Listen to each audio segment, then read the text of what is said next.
A very warm welcome in the class of Mathematics 1. Today our topic is divergence. Myself Rupak Bhattacharjee, Assistant Professor, Department of Mathematics, JIS College of Engineering. For this class, though it is very much linked with the previous classes, so automatically the prerequisites will also be very much similar. Still, we should mention these so that students or the listeners can have a prior idea that what are the things he or she must prepare for optimum takeaway from this class. And those topics are functions of several variables. Mainly, we will restrict ourselves for two variables and three variables. And then we need the concept of partial differentiation, which actually comes under the territory of function of several variables.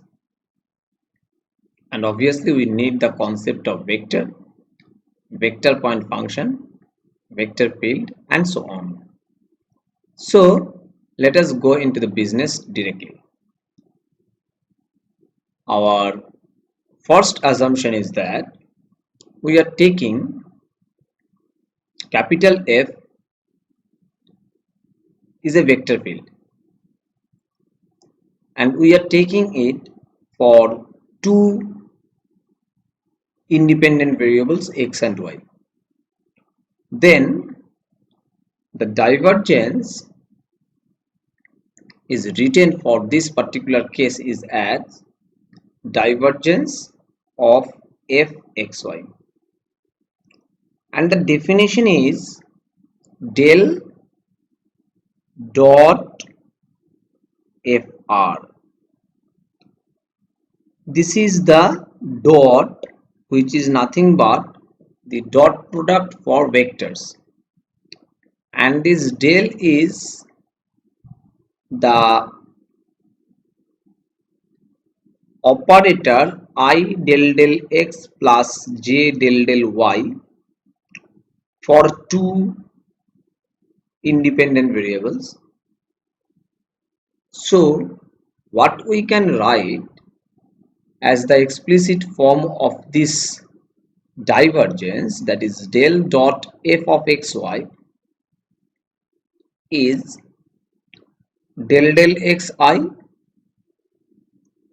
plus del yj dot f1 xii f2 xyj. What is f1 and f2? F1 and f2 are nothing but the components of fr. That means this is together with is fr.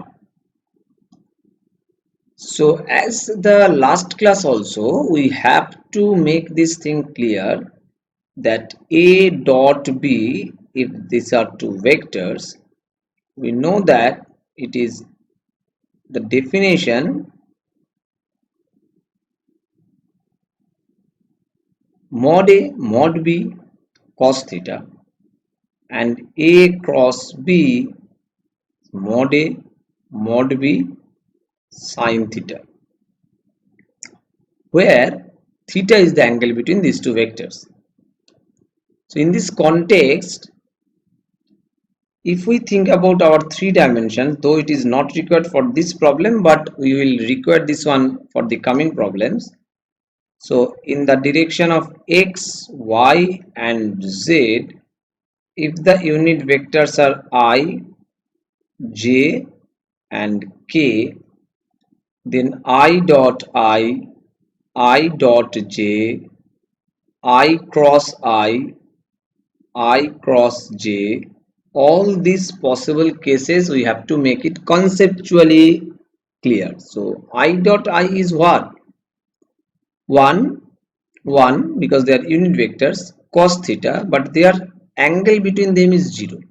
That means cos 0, that means 1. So you get this was 1. But here 1, 1, but the angle is 90 degrees, so cos 90 is 0. it will be 0. In the similar manner, if you think about I cross I, sin theta contribution is will be 0, and I cross j 1 1, but I and j is having 90 degrees, so it will be giving you k. In this manner, actually you have to use all the calculations. You know all these things because it was there in the discussion of your prior classes, but it will be required here also.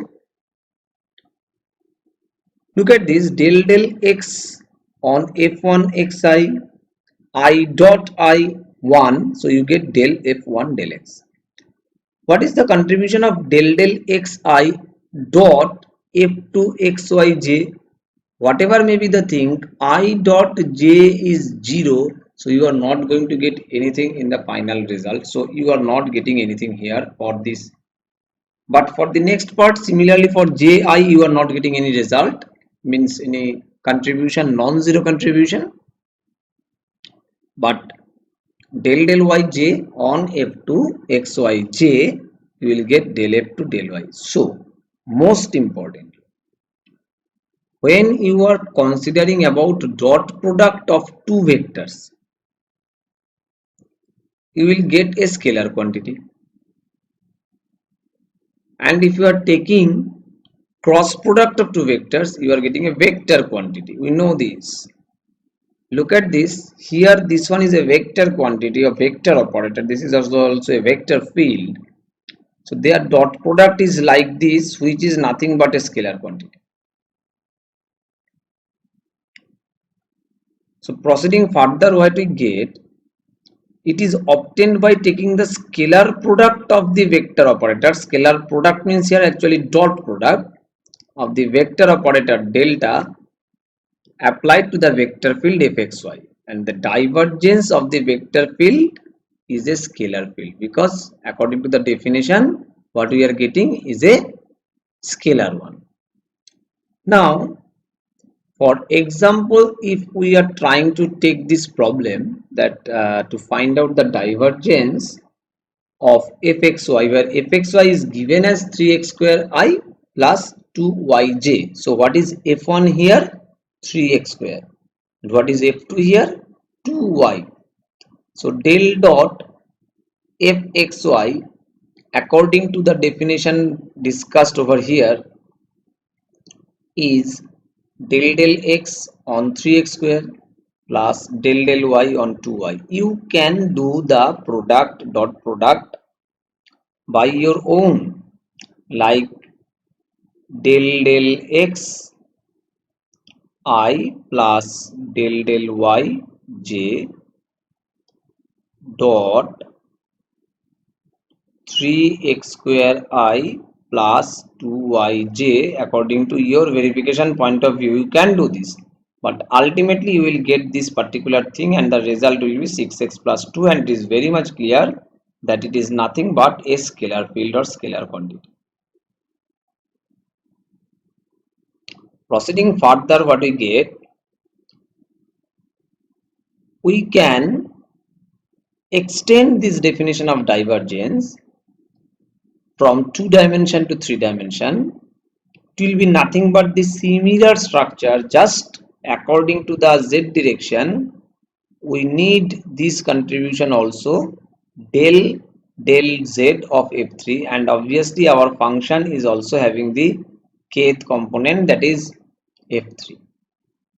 So if we take one vector field g on 3 dimension, so it is clear that e to the power x ln xy e to the power xyz are the components f1, f2 and f3. So if we want to calculate the divergence of this one, according to the definition we have to calculate this del dot g, and this gives us del del x on g1 plus del del y on g2 plus del del z on g3. So listeners, please concentrate on this. Actually after this nothing to add new, because you are actually solving a problem of partial differentiation, and which is a very basic problem of several variables. You are actually linking this tool with the concept of divergence. Nothing extra in this, you are just linking these two ideas by this definition. So divergence is not at all a very new topic from calculational point of view. Your job is to just link this with partial differentiation, and after that you can just simply calculate this part and this part, and this is the final result of the divergence of this function. And again I am repeating the same thing, that from this result it is very much clear that it is coming as a scalar quantity. Why I am emphasizing on this? Because in the last class we have shown that you get this del f, where f is a scalar field and del is the vector one. So you are getting the result as the vector one. Now what you are doing, you are taking this one dot f, where both of them are vector quantity. So ultimately, according to the definition, what the result you are getting is nothing but a scalar quantity. Clear? So we have to solve some more problems to make this idea clear. So let us start a problem like this.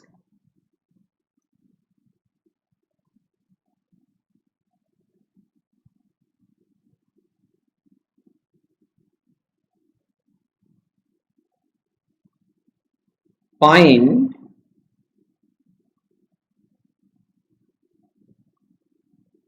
divergence of f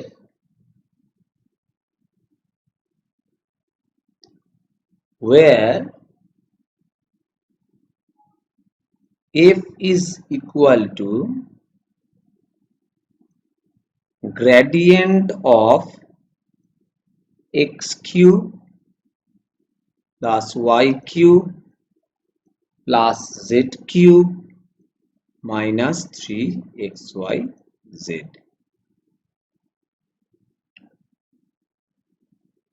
So if this grad term is not present, it is not a vector and you can't find out divergence. So what you get, you are getting a scalar part over here, then you are operating grad over here, which is a vector.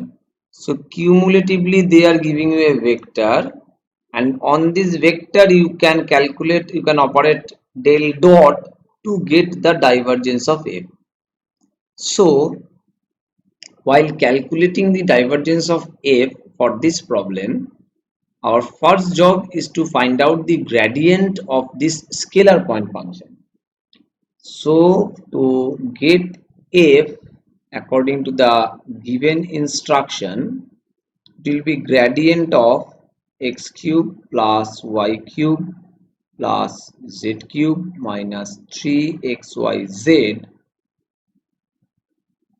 and it is nothing but del vector operator on x cube plus y cube plus z cube minus 3xyz, and we know what is this del operator. For our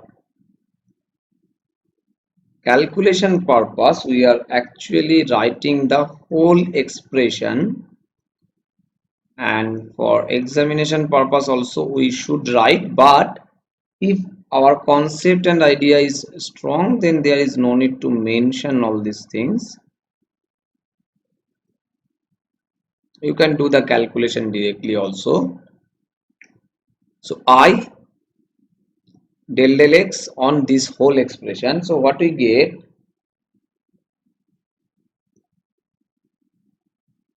this will give you 3x square minus this one 0, this one 0, 3yz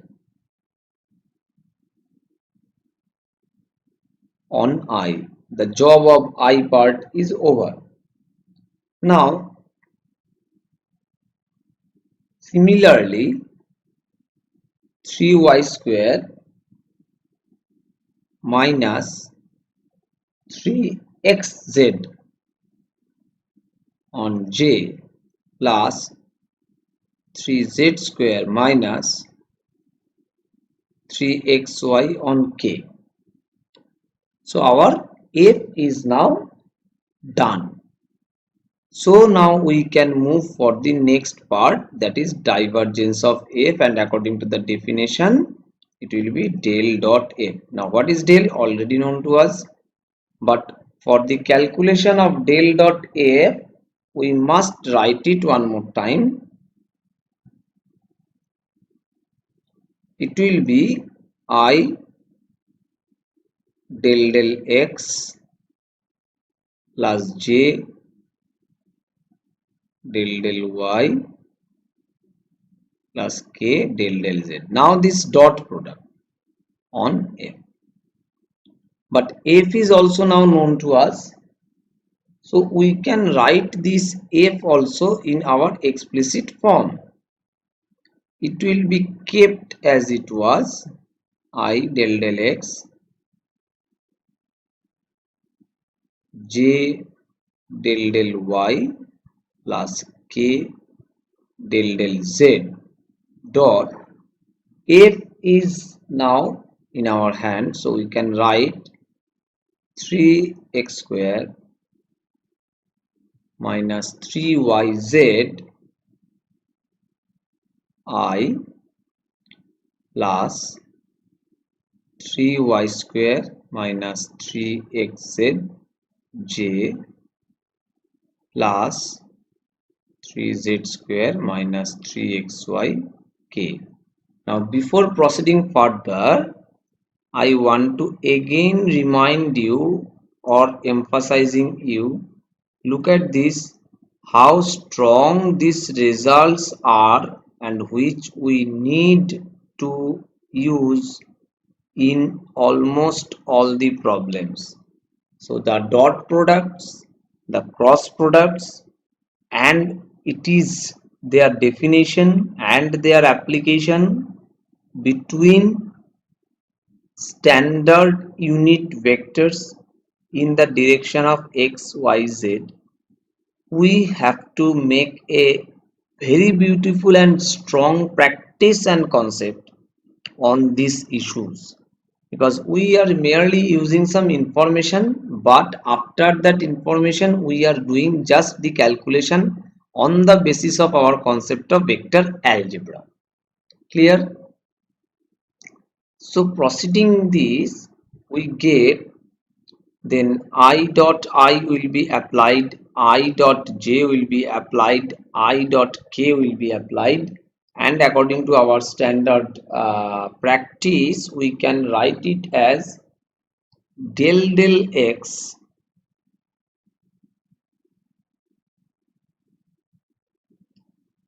of 3x square minus 3yz. Why?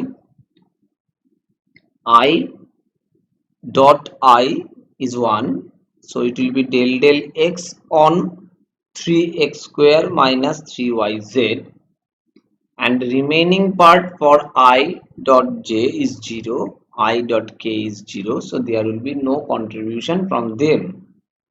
So in the following the similar pattern, what we get for del y, it will be associated with the jth component here, so it will be 3y square minus 3xz, and finally for del z part it will be associated with 3z square minus 3xy. The most important thing is that you are not allowed to reverse the thing. If you are writing AB and BA you can allow, but you can't write sine theta is equal to theta sine. It is not allowed. So similarly, you please think on this, when you are writing del dot f, this is your divergence, you can't think for f dot del. Please be cautious about this, because this is not the definition, this is not the allowed thing. And look at this, What will be this? The differential operators may be partial operator, but differential operators will be coming after this. So it is very much clear to us that we can calculate d dx or del x on some functions, but some function on del x or ddx is not mathematically valid. So keep this information in your mind, and after that do all these changes.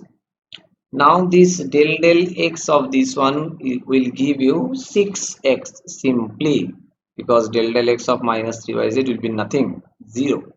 Then plus del y 3y square, symmetric expression, so 6y plus 6z. So you can take 6 common and you can write x plus y plus z. So this is the desired answer of divergence of f, and it is very much clear, it is a scalar quantity. So if this problem is clear, now we can proceed for the next one. The next problem gives us the question something like that. It is a little bit different approach problem. Find the value of t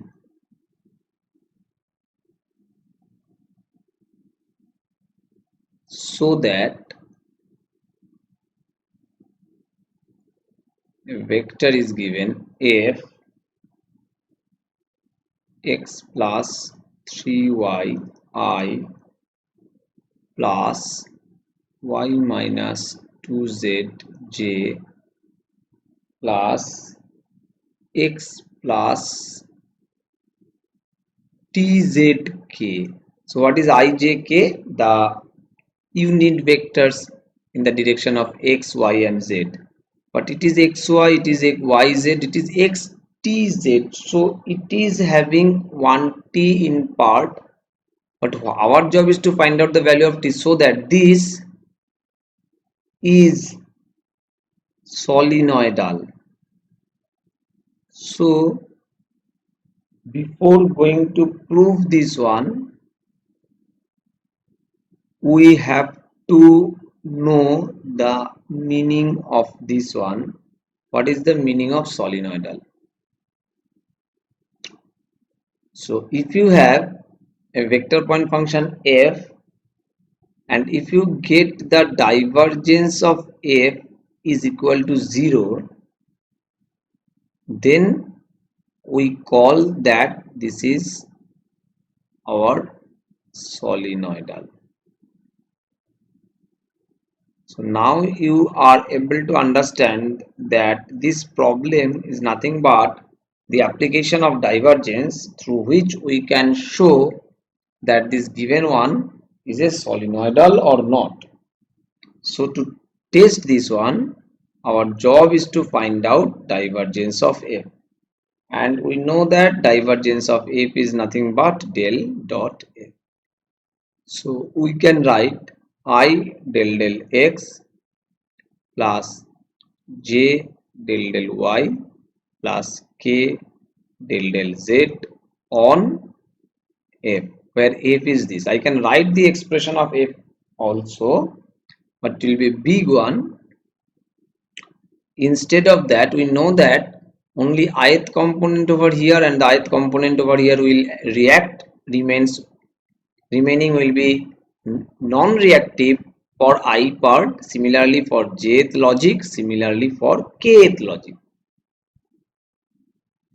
So here the next line will be coming as del x on x plus 3y, okay, plus del y on y minus 2z plus del z on x plus tz.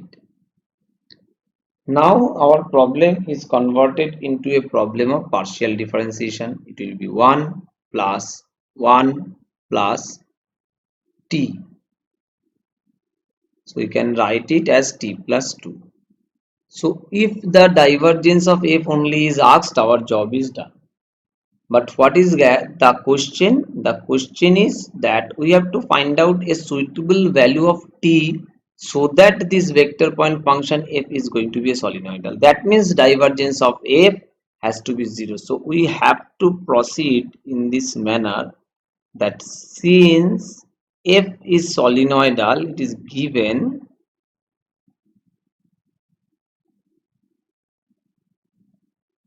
so we can write that divergence of f is equal to 0. Now it will imply t plus 2 is equal to 0, and it will imply t is equal to minus 2. Clear? So ultimately what we get, that for t is equal to minus 2, the given f will be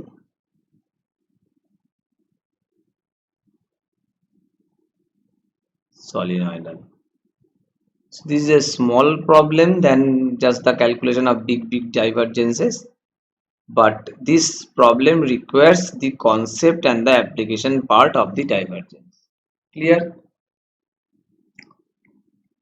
So we are now almost in the last part of this class. We are now just going to give you some assignments, and these assignments are also associated with some terms. Look at this, you have to find out or compute the divergence of the following fields, following vector fields ER, BR and AR. It is also associated with your homework, that why I am writing Coulomb electric field for the first problem, why I am writing magnetic field outside long wire, and why we are writing here vector potential for a uniform magnetic field. Because when you are searching this as a student of engineering background, you must have the idea of this one and this one, and you know the linking of these ideas with your mathematical syllabus. So that is why these are mentioned. Please solve these problems not only from mathematical point of view, but also from the application point of view, so that you can link that why we need this, where we are going to apply this, how we are going to apply this, and what extract we can get from this one. This will be the actual approach of our study. So whatever I am concluding this class here, we have used the references like this, and also the textbooks like Advanced Engineering Mathematics by Krajcik and Engineering Mathematics by Page and Mukherjee. And these are the internet resources I have used to prepare this lecture for you. So now I want to thank you all for your listening. Happy listening, happy learning.